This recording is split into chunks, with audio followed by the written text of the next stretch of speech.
Agora nós somos 10 mil pessoas aqui no Diário de Leitura. Nesta semana o canal atingiu a marca de 10 mil inscritos e eu estou muito feliz, muito contente por essa conquista que é tão importante para o meu trabalho, que confirma os meus esforços e que me incentiva a continuar produzindo conteúdo para vocês. Agradeço a cada um de vocês que me acompanha, seja desde o começo do canal, porque eu sei que tem gente que está aqui comigo desde o começo, há 6 anos, seja quem chegou mais recentemente. Seja muito bem-vindo e obrigado pela companhia. E para comemorar, eu estou fazendo um sorteio até o dia 19 de novembro, vou deixar todas as informações aqui embaixo, de 4 livros super bacanas. E também gostaria de comemorar de um outro jeito, mais perene, menos efêmero que um sorteio, que é criando um novo quadro aqui no canal. E que quadro é esse? Quadrinhos, mangás, filmes, podcasts e outras indicações randômicas. Inspirado aí pelas minhas colegas Tatiana Feltrin, Gisele Eberspacher, Paloma Lima, que fazem vídeos contando sobre tudo isso, falando sobre indicações de não livros, como diz a Gisele Eberspacher num quadro que ela também tem. Eu decidi vir contar um pouco sobre essas minhas experiências, a respeito das quais eu pouco falo. No caso de quadrinhos e mangás, até porque eu não lia quadrinhos e mangás. Mas agora, finalmente, assim como eu estou fazendo com a poesia, eu decidi ler quadrinhos e mangás. Então venho aqui comentar com vocês. E nesse vídeo eu vou fazer um pouco diferente, porque eu vou mostrar tudo o que eu tenho de quadrinhos e mangás, que não é muita coisa, mas enfim, a gente vai fazer um marco zero aqui. Começando com o que eu tenho, com o que eu li há mais tempo, que foi um único quadrinho, e com o que eu li efetivamente nesse último mês, que foram 3 quadrinhos muito bacanas. Depois a gente vai para os filmes, para os podcasts e umas outras indicações muito interessantes que eu tenho certeza que vai interessar vocês. Na minutagem do vídeo, ou seja, na descrição, eu vou deixar o momento em que eu começo a falar sobre cada tipo de coisa, ou seja, sobre quadrinhos, mangás, filmes, séries e por aí vai. Comprando qualquer um dos quadrinhos e mangás aqui citados, ou qualquer outro livro ou produto, desde que através dos links abaixo da Amazon, você ajuda o canal com uma pequena porcentagem da sua compra. Aqui embaixo também se encontram os links para as minhas outras redes sociais, o endereço da minha caixa postal e a minha lista de desejados na Amazon, caso você queira me dar um presente. Vamos começar falando do que eu tenho. Por conta de indicação e de presente do meu amigo Gustavo, eu recebi e comprei os 2 primeiros volumes do quadrinho O Árabe do Futuro, de Riad Sattouf. O primeiro se chama Uma Juventude no Oriente Médio, de 1978 a 1984, e a contracapa diz aqui que é a história verdadeira de um menino loiro e sua família na Líbia de Gaddafi e na Síria de Hafez al-Assad. Eu acho super interessante esse contexto do Oriente Médio. Obviamente sei muito pouco a respeito. E ter acesso a ele através dos quadrinhos, tenho certeza, vai ser bem bacana. O segundo volume, O Árabe do Futuro 2, os 2 volumes saem pela Intrínseca, se chamam A Juventude no Oriente Médio e vai do 1984 do Orwell até 1985, ou seja, um período um pouco mais curto. Super bonitinho também. E agora ele se passa na Síria, parece, basicamente, e não mais na Líbia e na Síria, né, conjugadamente. Quero ler em breve. Eu recebi da Companhia das Letras esses 2 primeiros volumes do que me parece ser uma série de quadrinhos LGBTQIA+, chamada Heartstopper, de Alice Oseman. O primeiro volume se chama 2 Garotos, um Encontro, e o segundo volume se chama Minha Pessoa Favorita. Ambos parecem ser super bonitinhos. Vou mostrar aqui para vocês como é o miolo, né? Para vocês terem uma ideia da arte, como ela funciona. Mas eu não sei muito mais a respeito. Parece-me que tem uma pegada um pouquinho mais young adult, sabe? Adolescente e tal. Mas não é por isso que não vai ser interessante. E como é quadrinho, né? Não é livro que você vai precisar de muito tempo para chegar até o final da história. vale a pena arriscar de vez em quando, mesmo para quem não lê Young Adults como eu. Comprei também, e ainda não li, o meu primeiro mangá. Não é o primeiro mangá, como vocês vão ver, mas o que eu comprei foi do Hokusai, que sai pelo Pipoque Nankin. Por quê? Porque a Tatiana Feltrin falou muito bem, e a minha amiga Rita Araújo gosta muito desse artista japonês, que é aquele artista, gente, da famosa pintura As Ondas, que vocês podem ver um pedaço aqui. Então esse é um quadrinho biográfico, ou seja, ao mesmo tempo que te faz aquela imersão no Japão histórico, vai te fazer saber mais a respeito da vida de um grande artista japonês. Então eu acho que ele juntou a fome com a vontade de comer, sabe? Meio isso. Então, eu tô super interessado em lê-lo em breve. Eu comprei, esse é super recente, porque eu nem sei explicar tanto, mas eu, desde o primeiro momento que vi essa HQ na Livraria da Travessa, senti que ela pode funcionar muito. Se chama O Essencial de Perigosas Sapatas, de Alison Bechdel, que acabou de sair pela Todavia. Essa é uma tirinha a respeito de um grupo de lésbicas nos Estados Unidos que sai há muito tempo e que, portanto, acompanhou, né, a trajetória delas desde 1983 até, acho que 20 anos depois. Então, além de contar todo o processo de amadurecimento desse grupo de amigas, nesse universo tão particular que é o universo das lésbicas, ele vai retratar um pouco das mudanças de época muito profundas que aconteceram nesse intervalo, né?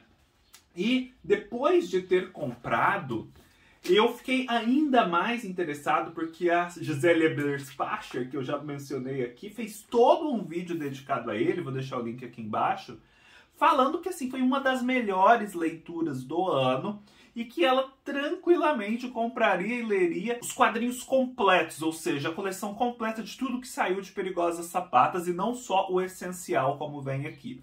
Pois me digam se vocês já leram, se gostam.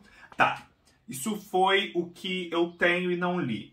Agora, o que eu tenho e li há muito tempo atrás e infelizmente não gostei, né? Foi a minha primeira experiência com quadrinhos e foi uma experiência não tão legal, talvez por isso eu tenha demorado tanto a retornar ao gênero, que é Black Hole, essa HQ que assim todo mundo diz que é famosíssima, clássica do Charles Burns, e que vai tratar de uma doença contagiosa, né, transmitida sexualmente, que revela muito das entranhas da sociedade, daquilo que fica oculto. Eu cheguei com muito altas expectativas a essa HQ, que certamente tem um traço maravilhoso, mas eu confesso que à época eu não gostei tanto assim da forma como a história foi desenvolvida. Em certos momentos eu fiquei boiando. Enfim, talvez faltasse saber mais a respeito do universo das graphic novels, desse artista, dessa proposta para poder aproveitar mais, sabe? Talvez faltassem informações extra livro para aproveitar mais. Não sei. Quem sabe depois aí de engatar em leituras de quadrinhos e mangás eu não retorne a Black Hole, que sai pela Dark Side. A edição é muito bonita. Agora, vamos para os quadrinhos e mangás que eu efetivamente li. E eu já começo com esse aqui que eu adorei. Gente, que quadrinho bacana. Acabou de sair do forno pela editora Todavia. É o Confinada, do Leandro Assis e da Tricila Oliveira. Esse é um quadrinho que, apesar de sair pela Todavia, teve antes uma campanha de financiamento coletivo pelo Catarse, que foi uma das campanhas mais bem-sucedidas da plataforma. E antes até dessa campanha no Catarse, ele já saía online e fazia muito sucesso. E ele surgiu aí na pandemia, contando justamente uma história de tempos de pandemia no Brasil. Só que sob um ponto de vista muito interessante. Misturando assim crítica social com humor ácido, sarcasmo, ironia da melhor qualidade. Por quê? Porque aqui a gente tem a história da socialite Fran, que vive lá no Rio de Janeiro, pertence a uma família riquíssima e que se torna uma influencer digital daquelas de lifestyle, mostrando a sua vida de rica, a sua alimentação saudável, seus exercícios, seu modo good vibes de encarar as coisas, suas viagens incríveis, enfim, vocês já viram esse tipo. E ela então é obrigada a ficar confinada por conta da pandemia. E ela tinha 3 empregadas domésticas, que obviamente vivem uma realidade muito diferente da dela. E ela precisa então despedir 2, pagando a metade do salário, né, por conta aí das regras que surgiram na pandemia, e ficar só com uma, a Ju, que aceita ficar confinada com ela, mesmo tendo que ficar longe da família, que mora muito longe. E assim, ela fica porque ela também precisa do dinheiro. A Ju deixa a filha, deixa a mãe. E aí vocês já imaginam o embate que vai haver entre as duas ao longo de toda essa história, né? Como que é ser rico na pandemia e como que é ser uma empregada doméstica privada de acesso a tudo, principalmente aos seus familiares no mesmo período. É muito interessante, e é muito interessante principalmente porque é uma HQ que vai trazer a realidade das redes sociais, do Instagram principalmente, das influenciadoras digitais. Vocês sabem que tudo isso que acontece nas redes sociais é muito significativo, tem grande repercussão sobre os fatos da realidade, sobre decisões de compra, sobre modos de ser e estar no mundo, decisões que as pessoas fazem de um modo geral. Só que é tudo muito efêmero, os formatos, os chavões, as dinâmicas, elas vão se sucedendo umas às outras e sempre se corre o risco de se perder a memória histórica do que aconteceu. Então eu acho que esse quadrinho é muito oportuno porque ele registra justamente essa dinâmica e deixa aqui cristalizado para ninguém esquecer como certos comportamentos e certos personagens surgiram. O modo como a Fran lida com a pandemia, né? Todas aquelas mensagens good vibes, aquelas fotos posadas, toda aquela vida perfeita que é retratada, os publis que ela faz, né? Essa questão dos publis aqui é muito bacana. Como mesmo num tempo de desgraça, ela, como já era rica, ainda consegue faturar mais. Como é diferente uma pandemia para um pobre e para um rico. Enfim, é muito interessante. Só para vocês verem, aqui, ele é muito bom, gente. Aqui é uma foto que sai do Instagram dela, ela lá na sua cobertura em São Conrado, no Rio de Janeiro, toda bela no seu biquíni. E aqui do lado tem os comentários, né? A primeira pessoa, que é a Cici Lublas, fala assim: não sei nem como começar o dia sem seus posts. Aí a Fran responde: eu só tento ser uma voz de sensatez neste oceano de futilidade das redes sociais, amore. Isso assim, né? O que será que é essa foto a não ser uma coisa meio fútil? Aí vem um outro e comenta assim: Fran, você brilha tanto que as criaturas acabam saindo das sombras. A gente conhece a sua verdade. Aí ela responde: as invejosas que venham de óculos escuros para lidar com o meu brilho. Muito bom. Aí depois ela pega Covid, né? Aí lógico que ela vai explorar ela pegar Covid nas redes sociais também. Nada pode passar sem ser monetizado. Aí ela posta uma foto meio deprê, meio sensual, que é essa aqui, e coloca o seguinte texto. Uma citação de Clarice Lispector. Meu Deus, só agora me lembrei que a gente morre. Mas eu também? Não esquecer que por enquanto é tempo de morangos. Clarice Lispector. Gente, eu ri tanto quando eu li essa tira aqui, porque isso acontece tanto. Tipo, assim, aquela foto nada a ver, a pessoa tá sensualizando, querendo ganhar biscoito. E aí ela coloca toda essa frase, assim, grandiloquente, profunda. É muito, muito, muito divertido mesmo. Lógico, é um quadrinho que vem pra fazer uma caricatura e agir com ironia diante desses ricos e famosos e criticar as desigualdades sociais no Brasil. Então, ele tem um tom maniqueísta, no sentido assim, de que a Ju tem lá suas complexidades, mas ela é mais retratada como uma pessoa muito boa, ou seja, os pobres aqui são bons sempre, e os ricos quase sempre maus. Tem, sim, esse tom maniqueísta, eu acho que isso empobrece um pouquinho a narrativa, mas só um pouquinho.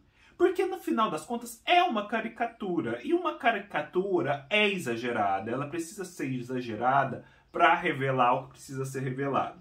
Então, vão com fé, muito bacana isso aqui. Isso aqui é um registro histórico precioso. Acho que continua saindo no Instagram, ela fazendo post de produto saudável.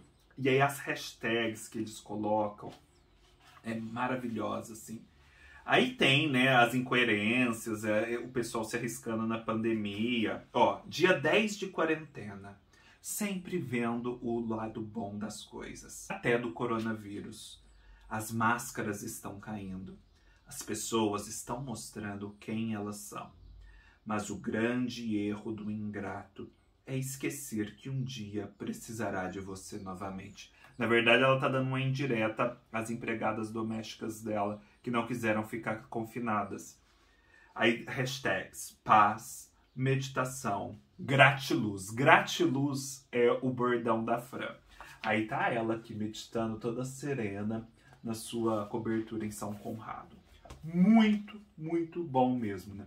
Aqui é legal porque seria a capa, a Fran, mas quem toma a dianteira no final da história é a empregada doméstica, a Ju, e, portanto, há essa sobreposição, né? Foi a fórmula gráfica que eles utilizaram para poder expressar isso. O traço é belíssimo. Nossa, adorei, gente. Adorei esse quadrinho. Aí, eu tenho esse mangá, né? Não é quadrinho. Mangá que há anos, né, que eu ganhei do meu amigo Almasto, Guardiões do Louvre, do Jiro Taniguchi. E eu finalmente li. Esse, de fato, é o meu primeiro mangá. Gostei da experiência de ler, né, da direita para a esquerda. É uma coisa diferente, é muito bacana, né? Você, enfim, estimula o cérebro de um modo diferente. E é um quadrinho que vai contar a visita de uma artista japonesa ao Louvre. E ele é muito onírico, de modo que os sonhos, os pensamentos, as realidades que já são por si só oníricas, retratadas nas pinturas, nas esculturas, vão se mesclando umas às outras, né? As fronteiras vão caindo. E ele vai fazendo uma grande viagem, não só pelo Louvre, como também pelas paisagens que são retratadas, nas quais ele se vê imerso. Ele encontra artistas como Van Gogh. Então, ele tem muito disso de onírico. E tem também, né, os Guardiões do Louvre, que são os seres mágicos que guiam ele ao longo dessa trajetória. E, enfim, é muito bonito, o traço é belíssimo, é muito sensível. Aqui também vai ser contada uma história muito interessante a respeito de como as obras de arte do Louvre foram protegidas dos nazistas na época da Segunda Guerra Mundial. Só que eu fiquei, assim, achando que o enredo é meio fraco, sabe? Achei bonito, mas o enredo ou o roteiro, como que se diz? Roteiro ou enredo, no caso de mangás e quadrinhos? Pois é, não me agradou tanto, achei fraco. Pois me digam se talvez eu perdi alguma coisa, eu deveria ter levado em consideração algum aspecto que eu não levei. Me instruam, estou muito aberto, enfim, estou dando só os meus primeiros passos nesse universo. Então, ao máximo, finalmente, eu li esse mangá. E aí, o outro também é uma gracinha, esse é uma HQ. Comprei recentemente, Arlindo, de Ilustralu. Ilustralu é o codinome, né, da Luísa de Souza, que é esta aqui que vocês podem ver na foto. E esse mangá, esse quadrinho, né, mangá não, esse quadrinho é lindo. Ele é um quadrinho também meio com pegada YA. no sentido assim, de que ele vai contar a história de um menino lá nos anos 2000, que é gay, mas que está se descobrindo, sofre bullying na escola, repressão do pai, e que, no entanto, se abre para o amor, começa a ter seus primeiros interesses amorosos, sofre por isso e tal. Então, ele é bem simples, tem um enredo meio previsível de bullying, superação, descoberta da sexualidade. Só que, assim como lá no Confinados, o que eu acho que ele faz aqui de muito bacana, além da arte, né, que é maravilhosa, é fazer o registro de um período histórico. Qual é esse período histórico? De quem foi adolescente no começo dos anos 2000. E que falava com os amigos pelo MSN, que tinha aquela história de quem ainda não beijou ser chamado de bebê, lembra disso? Que ouvia Sandy Júnior e Pitty e assistia MTV, que alugava com os amigos vídeos nas locadoras para poder assistir sexta-feira à noite, que ia a lan houses, lembra das lan houses? Para poder ter acesso à internet. Gente, nesse sentido, esse livro, ele supera a, talvez, grande simplicidade do enredo para poder fazer um registro histórico precioso. E a forma como ela vai inserindo aqui as músicas, nos diálogos, nas cenas, é muito bacana, é muito bonitinho, vale muito a pena. Se você foi adolescente nos anos 2000, olha aqui, gente, como que era um MSN. Lembra que ficava aqui as músicas que as pessoas estavam ouvindo? Aqui tem o nome das pessoas e as músicas que elas estavam ouvindo, ou frases de efeito que elas deixaram. E aí, nas músicas que estavam ouvindo e nas frases de efeito, as pessoas davam recado umas às outras. Lembra disso? Ai, é uma delícia. Eu fiquei super nostálgico com esse quadrinho. Gostei pra caramba. Olha aqui que bonitinho. Muito, muito fofo e significativo, né? Nesse sentido histórico. Então, é isso que eu tinha para falar a vocês de quadrinhos e mangás. Aí, vamos agora, ó, eu tô com até anotações, porque é muita coisa. Para os filmes que eu assisti, vocês sabem que eu não sou uma pessoa muito do audiovisual. Às vezes eu passo muito tempo sem assistir filme. No momento não estou assistindo a nenhuma série, por isso que eu nem coloquei séries no título do vídeo. Só que, recentemente, eu assinei um clube do livro que me deu chance de ter 3 meses grátis naquela plataforma Mubi. Não sei se vocês já ouviram falar, o Mubi funciona como um Netflix, só que ele é de filmes alternativos, filmes que não são assim necessariamente do circuito hollywoodiano. São filmes europeus, latino-americanos, brasileiros, asiáticos, africanos, tudo enquanto é lugar. Filmes antigos de grandes cineastas, sabe? Como o Almodóvar, o Bergman, o Alain Resnais, e por aí vai, o Godard.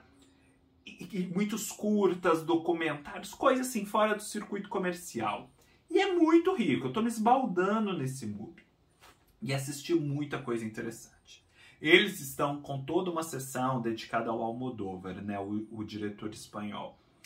E assim, eu assisti 4 filmes do Almodóvar.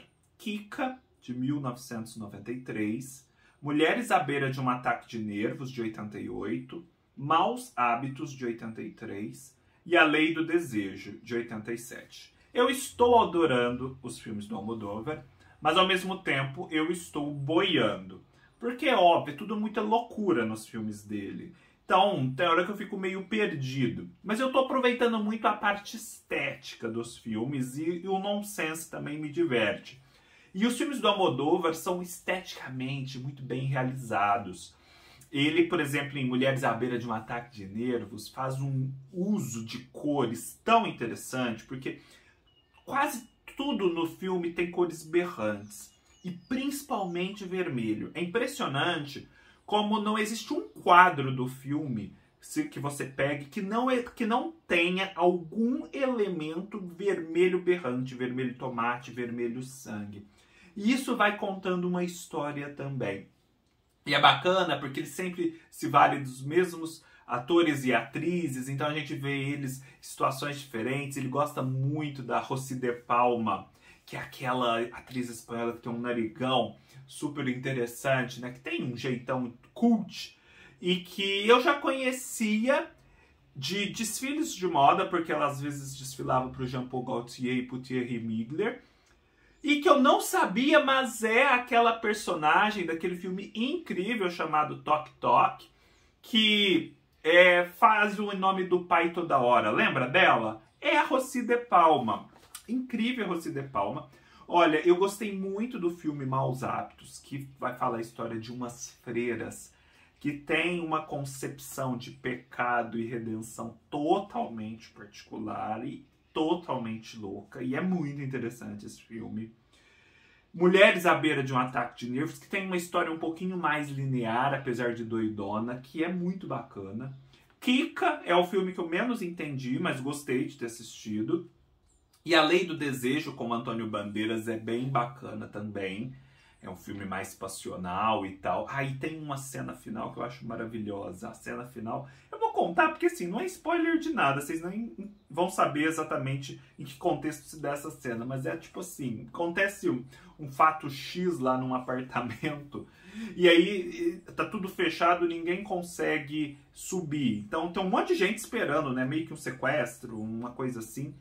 E aí tem um monte de andaimes em frente ao prédio. E o final do filme é tipo assim, só um tiro sendo ouvido e todos esses personagens subindo desesperadamente esses andaimes para chegar lá onde o tiro aconteceu. É muito bacana.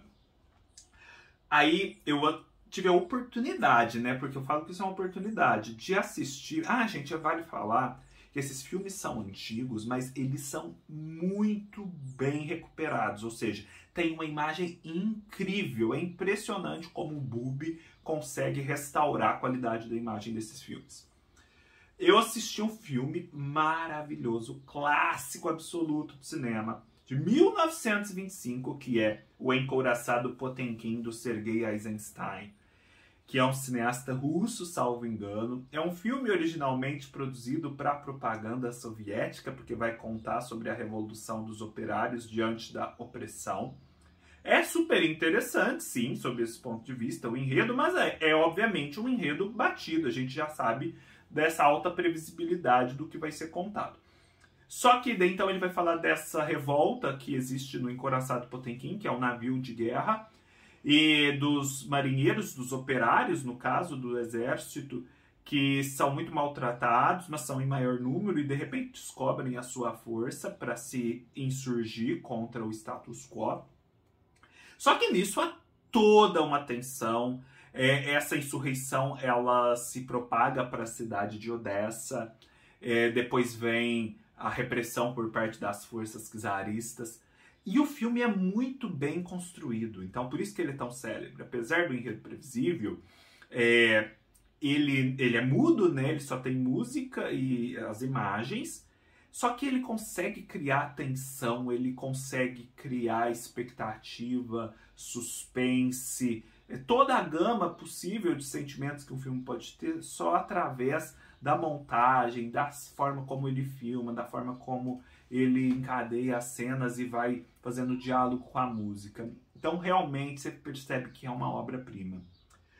Aí eu assisti um curta, gente.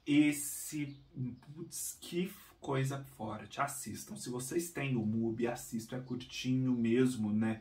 Sei lá, nem 10 minutos. Só que é tão forte. Chama Play It Safe, de Mitch Kalissa, de 2021 mesmo. É um curta que vai falar sobre racismo. Só que de uma forma que uau! É um ator negro que faz parte de uma companhia de teatro em Londres, onde todos os outros integrantes são brancos. Só que assim, ele é tratado bem, só que assim, excessivamente bem, né? Você percebe que há todo um esforço de agradá-lo demais, porque ele é o diferente ali. Então, ao mesmo tempo que ele está sendo agradado, isso não deixa de marcar a diferença que há. Não há uma naturalidade no tratamento. E isso já o deixa desconfortável. Aí, eles vão fazer um exercício, né? a diretora lá está conduzindo os trabalhos, eles vão fazer um exercício de encenação. Eles pegam cartões em que há imagem de animais.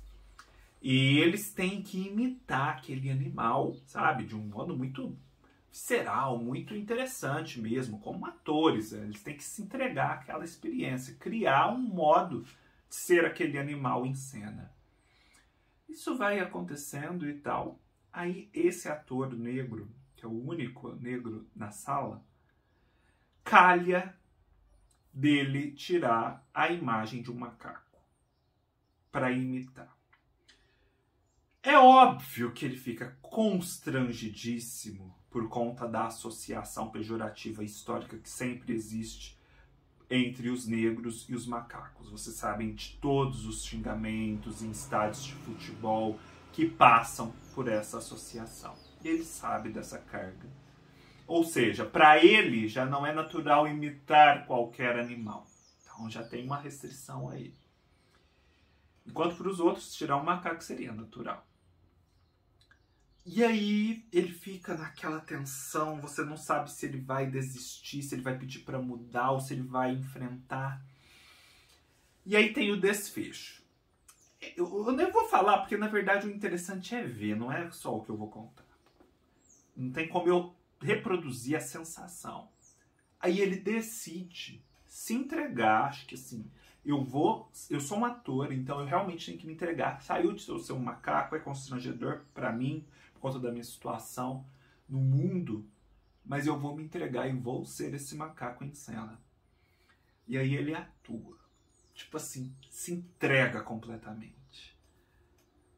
E aí tem toda a forma como isso é filmado, como vão se produzindo as reações dos colegas que estão ali formados em roda, sentados. Gente, é tão forte, não tem palavras, não existem palavras, porque ele está imitando macaco, enfim, há só sons, nada é dito, mas essa dinâmica, essa tensão, esse constrangimento, nossa, gente, isso fala mais sobre o racismo, sobre as diferenças, sobre o cerne da questão, do que qualquer discurso de 500 páginas. Olha, eu acho que é um cineasta, né? Mitch foi genial nesse curta. É maravilhoso, maravilhoso mesmo. Eu amei, é uma das coisas mais fortes a que eu já assisti. Não deixem de assistir. Play It Safe. Depois eu assisti um documentário que me interessa muito e eu achei maravilhoso. Esse é de uma brasileira, Thaís Fernandes, de 2020, chamado Portunhol. É um documentário que vai retratar as pessoas que vivem na fronteira entre o Brasil e o Paraguai, a Bolívia, o Uruguai e a Argentina. Ou seja, pessoas que no seu dia a dia convivem de forma estreita com pessoas dos outros países e, portanto, com as suas outras línguas. E como se dá essa interação? É bacaníssimo esse documentário. Tem cidades na fronteira do Brasil em que, assim, tem um meio-fio na avenida principal da cidade, em que de um lado é Brasil e do outro é, sei lá, Bolívia. Ou Paraguai, eu não me lembro qual dos dois. Mas, enfim, um desses países do Cone Sul. E assim, é tudo muito confuso. Tem pessoas que em casa falam uma língua, na rua outra e na escola outra. É uma realidade muito diferente para nós que vivemos uma certa homogeneidade linguística no restante do Brasil. E eles criam uma quarta língua, na verdade, que é o portunhol. Porque as três grandes línguas que estão em interação são o português, o espanhol e o guarani, que é bem diferente, mas se faz sentir muito nessa mistura. Então é muito interessante também ver como os hispânicos se esforçam para aprender o português, ao passo que os brasileiros não se esforçam para aprender o espanhol, e de como parece que os brasileiros têm mais facilidade para entender o espanhol, sem se esforçar tanto, ao passo que os hispânicos não têm tanta facilidade para entender o português. É super bacana, para quem gosta dessa pegada aí latino-americana, vale muito a pena. assisti um documentário de 1970 de Terence Dixon chamado James Baldwin in Paris, que é justamente sobre o escritor norte-americano James Baldwin, que viveu muitos anos em Paris. E é um documentário sui generis, porque ele, na verdade, é o documentário da tentativa de se fazer um documentário. Porque os cineastas são brancos, eles chegam com uma determinada abordagem, um modo de querer retratar o James Baldwin, de interagir com ele, e o James Baldwin é muito ferido por tudo o que ele já sofreu na vida, se insurge contra aquilo. E então, assim, é um documentário sobre todas as tensões deles na produção desse suposto documentário que no final nunca existiu. É muito interessante para você ter uma ideia de quem era o James Baldwin ao vivo, né? Naquela Paris dos anos 70 e 60, do que ele sofria, da visceralidade dos seus sentimentos, e enfim, muito rico. Aí, por fim, eu assisti a um documentário chamado A Caverna dos Sonhos Esquecidos, de Werner Herzog, de 2010, que vai contar sobre as pinturas rupestres encontradas na caverna de Chauvet, na França, em 1994, e que remontam a 20 mil anos atrás. É muito interessante saber como essas pinturas se formaram, como elas ficaram esquecidas por tanto tempo, e explorar, junto com os cineastas, todos os seus detalhes, porque é um ambiente muito restrito, só entra cientista lá. Então, eles tiveram pela primeira vez acesso amplo a essas pinturas. E é belíssimo, é interessantíssimo ver como os homens primitivos retratavam a vida, como já havia esse esforço, essa pulsão da arte, como são belas mesmo as pinturas rupestres. Há algumas manadas de cavalos, eu acho que é manada que se diz para cavalo, né? Ou hordas, não sei. Lindas, de uma dinâmica interessantíssima. Nossa, vale muito a pena. Na Netflix, eu assisti ao documentário da série Abstract, The Art of Design, temporada 2, que é aquela que fala sobre design, ao episódio do Olafur Eliasson, que é o design de arte. Ele é um artista dinamarquês, desses contemporâneos, que faz intervenções no espaço, principalmente em diálogo com a arquitetura, para produzir a sua arte. É bem aquela arte contemporânea, a qual muita gente não está acostumada, mas esse documentário tem a capacidade de te fazer imergir no universo criativo e ver como que ele enxerga o mundo e por que ele faz o que ele faz. E eu acho que você passa a ter um olhar sobre a arte contemporânea muito diferente, principalmente sobre essas instalações, essas intervenções no cenário urbano que fazem, de onde isso parte, qual é o pensamento que está por trás. É muito rico, além de muito bem feito. Ufa, gente, vocês ainda estão comigo? Se estão, ó, deixem aqui nos comentários. Lucas, estou com você ainda. Podcasts.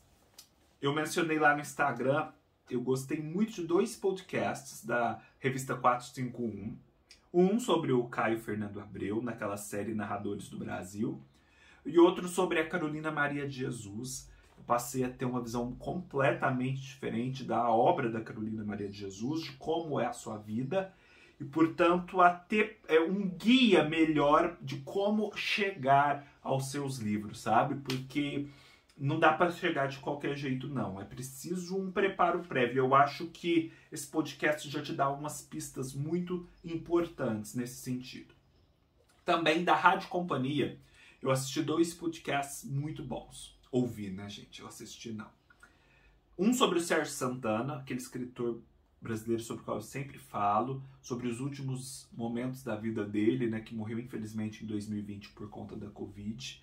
É lindo, é muito emocionante, é muito rico para conhecer a vida e obra dele. E um outro podcast que me deixou assim embasbacado, que é sobre o Philip Roth. A princípio, as convidadas comentariam apenas os livros Complô contra a América e Nêmesis, Nêmesis, mas no final elas acabam comentando sobre a vida e obra de um modo geral, e também assim te dando um guia completo de como abordar a obra do Roth, e num nível de profundidade que, olha, rapaz, é difícil encontrar em podcasts e vídeos por aí, ou mesmo em textos. É muito bom. Fiquei assim, de queixo caído.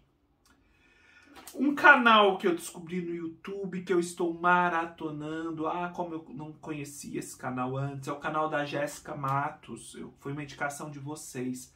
A Jéssica Matos se dedica à literatura de um modo geral, mas principalmente à literatura latino-americana. E faz isso de uma forma tão bem cuidada, com tanta propriedade. Ela é mestre em letras e acessível também, que quem não sabe nada de literatura latino-americana ou que está interessado em aprender, vai sair de lá com tanta referência bacana e com um olhar tão diferente. E eu deixaria, então, o link para o canal dela de um modo geral, e o link principalmente para o que seria a Bookshelf Tour dela, que ela chama naturalmente de estanteria, que é como se diz estantes em espanhol. E ela faz isso por países, sabe? Então ela dá uma gama de referências de literatura argentina, de literatura do Chile, da Bolívia e do Peru, do Uruguai e por aí vai. Ela ainda está fazendo essa playlist. Vou deixar também o link aqui embaixo, vale muito a pena. Por fim, eu gostaria de falar sobre 2 artigos que eu li e gostei muito na revista Piauí. A Piauí de outubro tem um ensaio sobre a obra da Ana Martins Marques, que vale muito, muito a pena, é muito acessível, está à altura da obra da Ana Martins Marques, com certeza. Eu falei muito sobre a Ana Martins Marques no meu último vídeo de leituras gerais, é esse aqui, ó, chama-se A Forma Fácil, que foi escrito por Antônio Marcos Pereira. Olha, quem gosta da obra da Ana, vale muito a pena ler. Quem ainda não leu também vai se interessar com certeza. Esses são os livros da Ana que eu estou lendo recentemente. E, para todo mundo, e principalmente para os meus colegas booktubers, vale muito, mas muito a pena ler uma reportagem da Piauí atual, né, a Piauí de novembro, chamado Pânico nas Livrarias. Quando o mercado editorial começa a se recuperar, o governo ameaça com uma tributação inédita, de Gustavo Zeitel. Vai falar basicamente sobre o mercado editorial atual de uma forma ampla, não só sobre a questão da tributação dos livros. E vai fazer isso, gente, é extenso, trazendo informações preciosas, trazendo assim números interessantíssimos. Por exemplo, quanto que a Companhia das Letras vendeu em 3 dias na última Book Friday em agosto pela Amazon. Esse número tá aqui e é de cair o queixo. Então, assim, colegas booktubers que, como eu, estão sim, admitam, no mercado dos livros agora, é muito interessante, muito necessário ler essa reportagem para a gente não ser um bobo no mundo sem saber como tudo está funcionando. Ufa! É isso, pessoal. Espero que tenham gostado dessa incursão em tantas referências que eu trouxe aqui. Se gostaram, deem um like, deixem nos seus comentários dicas aí de mangás e HQs para ler. Eu não sei quase nada desse universo, preciso da ajuda de vocês.